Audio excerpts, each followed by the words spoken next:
दोस्तों, किसी भी असंभव लक्ष्य को अगर प्राप्त करना है तो सबसे जरूरी बात है कि आप सबसे पहले उस लक्ष्य की कल्पना करें, फिर अपने सामर्थ्य का आकलन करें और उसके बाद पूरी प्रतिबद्धता के साथ आप उस कार्य में लग जाएं। क्योंकि मेरा मानना है कि जब भी कोई व्यक्ति अपने लक्ष्य को प्राप्त करने के लिए पूरी शिद्दत से लगता है ना, तो कहीं ना कहीं प्रकृति भी उसको उस कार्य में सहायक हो जाती है। तो मित्रों नमस्कार, मैं हूं अशोक झा और आज के इस वीडियो में मैं कहानी बताऊंगा एक ऐसे व्यक्ति की जो बिहार के एक छोटे से कस्बे से आते हैं और उसके बाद उन्होंने इस वाक्य को अपना मूल मंत्र बनाकर उद्योग जगत में अपना परचम लहराया। सिर्फ देश ही नहीं, विदेश में भी उन्होंने अपना नाम किया। दोस्तों, वैसे तो हर रोज बिहार और यूपी के छोटे शहरों से, छोटे कस्बों से लाखों लोग मेट्रोज में जैसे दिल्ली, मुंबई जैसे शहरों में अपने करियर बनाने के लिए, अपने जीवन को सफल बनाने के लिए निकल पड़ते हैं और उनके पास होता है कुछ समय के लिए वहां रहने और खाने की, पैसे की व्यवस्था और लोगों से बिछोड़ने का दर्द और साथ ही साथ उनकी आंखों में बड़े बड़े सपने, सफल होने की बड़ी बड़ी तमन्ना। लेकिन उसमें से सब के सब लोग उतने खुशकिस्मत नहीं होते, उन्हें उस तरह की सफलता नहीं मिलती है।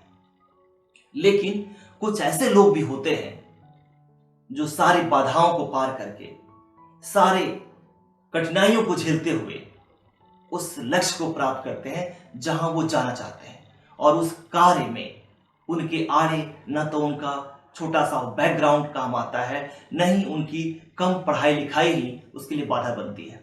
तो दोस्तों, उन्हीं कुछ खुशकिस्मत लोगों में से एक हैं श्रीमान अनिल अग्रवाल, वेदांता लिमिटेड के चेयरमैन।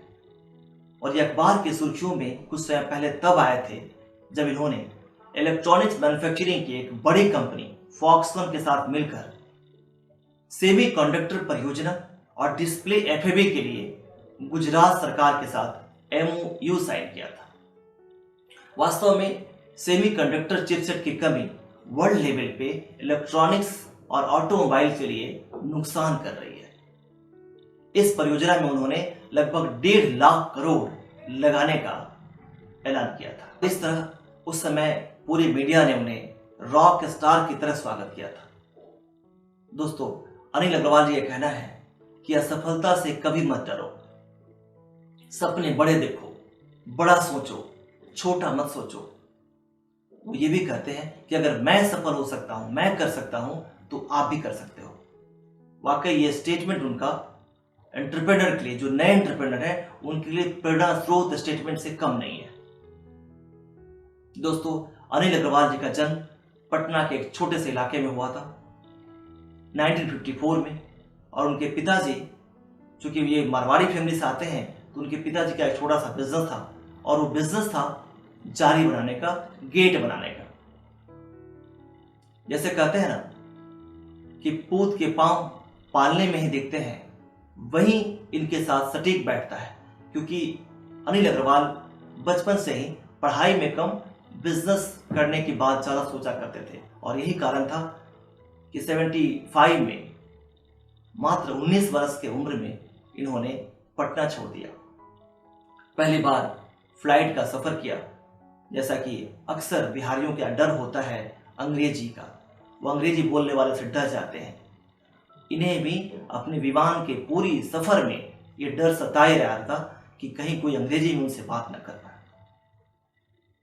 हालांकि ये अलग बात है कि बाद में उन्होंने अंग्रेजी पे भी अपनी पकड़ मजबूत की और साथ ही साथ अंग्रेजों के बीच में भी जाकर के, मतलब लंदन में भी जाकर के, पटना से निकला वो लड़का वाया मुंबई होते हुए लंदन पहुंचा और वहां जाकर अपनी कंपनी को उस बुलंदियों पे पहुंचाया।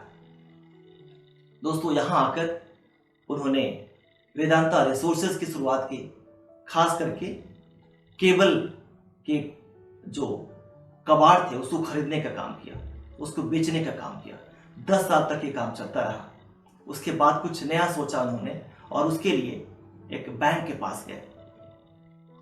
एक बिहार का लड़का और छोटा सा काम, एक छोटे सा ऑफिस, बैंकों को लोन देने में बड़ी तकलीफ। वो घंटों बैंकों में बैठा करते थे कि कब मैनेजर का मूड ठीक हो और उससे लोन की बात कर लें। बाद में सफलता मिली और इस तरह उन्होंने लगभग 75,000 रुपए का लोन सिंडिकेट बैंक से सैंक्शन कराया। और दोस्तों, इन पैसों से अनिल जी ने अपने कंप्यूटर कंपनी जो शमशेर स्टर्लिंग कॉर्पोरेशन थी उसका अधिग्रहण किया। वो इनेमल्ड कॉपर वायर बनाया करती थी। इस कंपनी को भी उन्होंने लगभग 10 साल में एक ठोस मजबूत आधार दिया। उसके बाद इन्हें लगने लगा था कि इसमें मैं तभी आगे बढ़ सकता हूं जब इन रॉ मटेरियल्स अल्युमिनियम और कॉपर्स के उत्पादन खुद किया जाए, क्योंकि अल्युमिनियम और कॉपर के दाम घटते बढ़ते रहते थे। और यही कारण था कि उन्हें लगभग 7 करोड़ रुपए लगा करके स्टारलाइट इंडस्ट्रीज की स्थापना की। हालांकि 2003 में इनकी हालत बहुत खराब हो गई, पैसे की बहुत तंगी हो गई। ये अपने आप कहते हैं कि उस समय इन्हें लग रहा था कि अब मैं क्या करूं, काफी डिप्रेशन में थे उस समय। और यही उनका टर्निंग पॉइंट था। और कहते हैं ना कि जब अंधेरा गहरा हो तो कहीं ना कहीं सुबह होना होता है। यानी जब भी आप बहुत परेशान हो जाएं, घिर जाएं परेशानियों में, तो कहीं ना कहीं एक रास्ता निकलना होता है। आपको जरूरत होती है कि आप वहां पे धैर्य रखकर कुछ सोचें, आगे की बात करें, नेगेटिविटी के प्रभाव में न आए। और यही अनिल अग्रवाल ने अपने आप को संभाला और उन्होंने लंदन के लिए कूच किया, जहां मेटल का सबसे बड़ा मुख्यालय था। और संयोग देखिए, वहां उन्हें एक बड़े डीलर गिलबर्टसन जो साउथ अफ्रीकन थे उनसे मुलाकात हुई। गिलबर्टसन ने उनको बड़ी सहायता की और उसके बाद वेदांता लिमिटेड को वहां लंदन स्टॉक एक्सचेंज में सूचीबद्ध किया गया। लगभग 876 मिलियन डॉलर का उन्हें फंड वहां से रेज हुआ। इस तरह से Vedanta limited London stock exchange में सूचीबद्ध होने वाली पहली भारतीय कंपनी नहीं, बल्कि इस माध्यम से एक बड़ी कंपनी के रूप में उभरी। और आज उसकी सफलता हम सबके सामने है। और आज भले ही हम उन्हें इतना सफल देख रहे हैं, लेकिन उनकी सफलता के पीछे एक अथक प्रयास है, एक कड़ी मेहनत है। और उनका ही नहीं, सच्चाई ये है कि हम जिन्हें भी ऊंचाइयों पे देखते हैं, सफलता के चरम सीमा पे देखते हैं, हम शायद उन बाधाओं को, उनके पैर के छालों को देख नहीं पाते हैं। उनका कहना है कि अगर आप मेहनत करते हैं, परिश्रम करते हैं, अपने लक्ष्य को पाने के लिए पूरी तरह से तन्मयता दिखाते हैं, तो आपकी लक्ष्य की प्राप्ति होगी होगी। अनिल अग्रवाल जी कहते हैं कि उनके पिताजी ने 2 बातें कही थी।